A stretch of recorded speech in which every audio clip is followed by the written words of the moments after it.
C Joseph Vijay எனும் நான்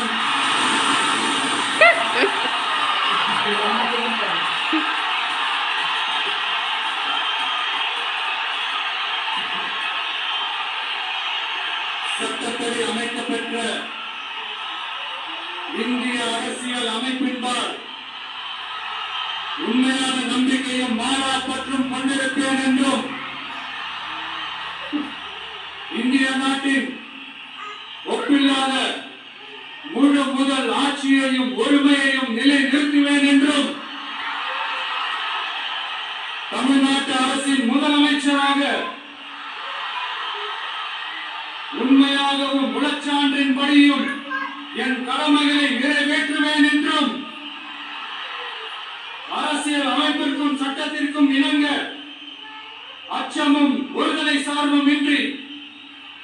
விருப்பு வெறுப்பை விலக்கி பலதரப்பட்ட மக்கள் அனைவருக்கும் நேர்மையோடு இதை செய்வேன் என்றும் ஆண்டவன்